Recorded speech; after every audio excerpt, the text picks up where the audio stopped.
Salut à tous, j'espère que vous allez très bien. Ça fait un petit moment qu'on n'a pas parlé d'écologie sur la chaîne et vous savez que c'est un sujet qui me tient à cœur, donc je profite de l'intersaison pour faire une vidéo que je voulais faire depuis un petit moment.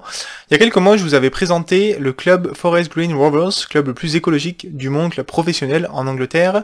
Voilà, j'ai envie de vous présenter deux clubs amateurs qui sont aussi reconnus pour leurs actions écologiques et sociales. Alors certes, ils ont un petit peu moins de moyens, mais ils savent quand même faire de très belles choses. Je vais vous parler en Angleterre du Shoreham Football Club et aux États-Unis du Vermont Green Football Club. On est parti.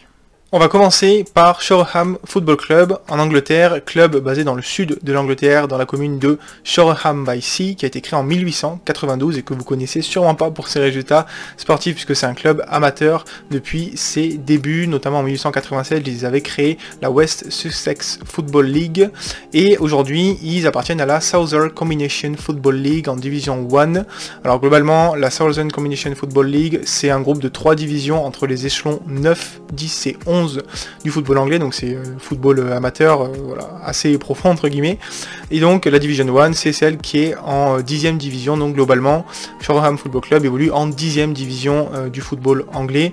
Un jour je vous expliquerai le bordel de l'organisation du football anglais, c'est assez intéressant et surtout très très long je pense à expliquer. En revanche, le club est beaucoup plus connu pour ses actions écologiques, c'est notamment une volonté de son chairman Stuart Slaney de faire du club un des plus écologiques du monde amateur, voire du monde tout court. Et donc pour ça, ils ont notamment rejoint l'initiative United Nations Sport for Climate Action, qui est une initiative de l'ONU globalement pour mettre le sport au service de l'action climatique. Ils ont rejoint cette initiative en février 2021, près de 3 ans après Forest Green Rovers, qui était le premier club de football à rejoindre cette initiative, et donc ils mettent en place tout un tas d'actions pour essayer de sensibiliser au changement climatique via le sport. Et il y a 3 principaux piliers dans les actions de Shoreham Football Club: l'énergie, le transport et l'alimentation, avec autour de ça évidemment l'évaluation de son empreinte carbone. Du coup, au niveau des actions, qu'est-ce qui est mis en place? Alors on a par exemple pour le transport des parcs à vélo autour du stade Middle Road qui fait 2000 places, également des réductions tarifaires pour les personnes qui viennent en mobilité douce ou électrique, que ce soit transport en commun, vélo, voiture électrique, vélo électrique, etc. Et bientôt il y aura des bornes de recharge électrique directement installées sur site. Justement, si on parle d'énergie, le club a changé son fournisseur d'électricité, passant maintenant chez Octopus, qui travaille notamment avec Arsenal, si je dis pas de bêtises, et qui a surtout une offre d'électricité 100% verte, donc d'origine renouvelable.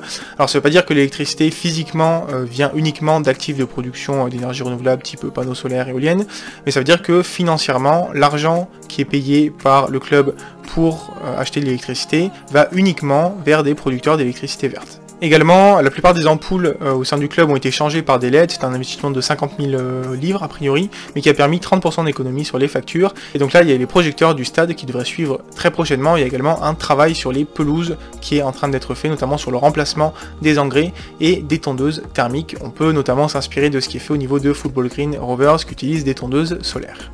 Et enfin, au niveau de l'alimentation, on n'est pas au niveau de Forest Green Rovers où tous les joueurs ont un régime vegan et qu'il y a uniquement une offre de menu vegan dans le stade, mais par contre, à Shoreham Football Club, il y a une offre de menu vegan dans le stade et certains joueurs ont même décidé de changer leur régime alimentaire. Enfin, au niveau du suivi de l'empreinte carbone du club, il y a de nombreux rapports qui sont créés et disponibles d'ailleurs sur le site de Shoreham Football Club, j'ai pu en lire quelques-uns, et donc il y a des actions aussi qui ont été mises en place pour réduire l'empreinte carbone du club, et par exemple sur la première moitié de l'année 2021, donc de janvier à juin, il y a plusieurs rapports qui montrent qu'au global, il y a 11,6 tonnes d'émissions de CO2 qui ont été évitées ou compensées par le club, également 210 arbres plantés, en moyenne ils essayent de planter 30 arbres par mois, voire un petit peu plus, et il y a eu de la participation au financement de projets, notamment un projet de reforestation en Australie et un projet de centrale hydroélectrique au Fidji. Alors clairement ça va pas sauver le monde tout seul, mais c'est une somme de petites actions comme celle-ci qui peut permettre de faire la différence à terme. Toutes les actions du club ont valu une récompense en 2021 à Shoreham Football Club. C'était lors des British Association for Sustainable Sports Awards dans la catégorie Club Strategy. Ils ont été classés premiers tout simplement devant Norwich et Southampton, deux clubs de Première Ligue qui ont beaucoup plus de moyens. Comme quoi même avec des petits moyens, on peut arriver à faire de grandes choses.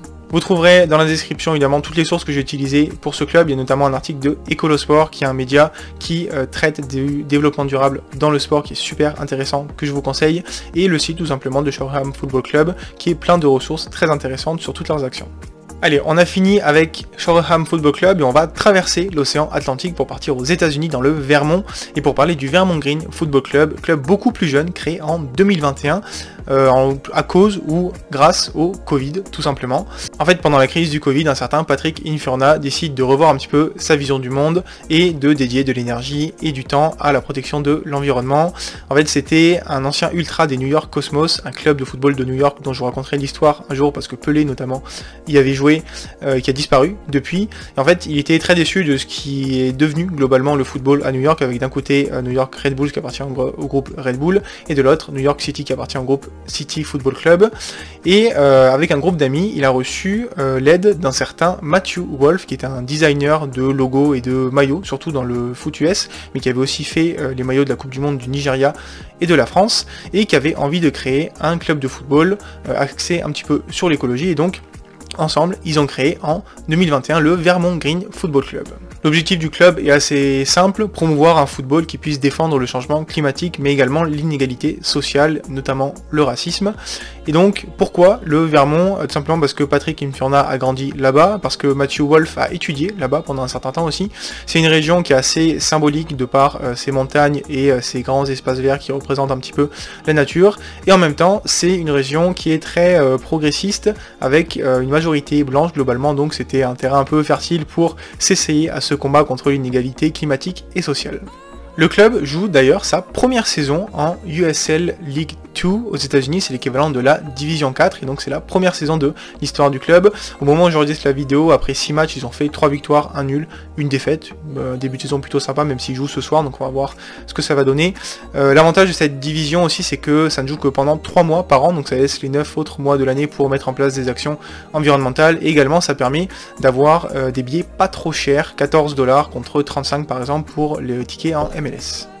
Au niveau de mes sources, pareil, je vous mettrai tout dans la description. Il y a évidemment le site du Vermont Green Football Club, mais aussi un article de Culture Soccer qui est une interview en fait avec Patrick Infurna et qui est super intéressante. Et je vais vous présenter maintenant quelques actions mises en place par le club. Il y a évidemment un objectif de réduction des émissions carbone, c'est pour ça que pour cette première saison, le club est en train d'évaluer ses émissions carbone sur une saison pour ensuite voir quels seraient les leviers pour les diminuer tout simplement.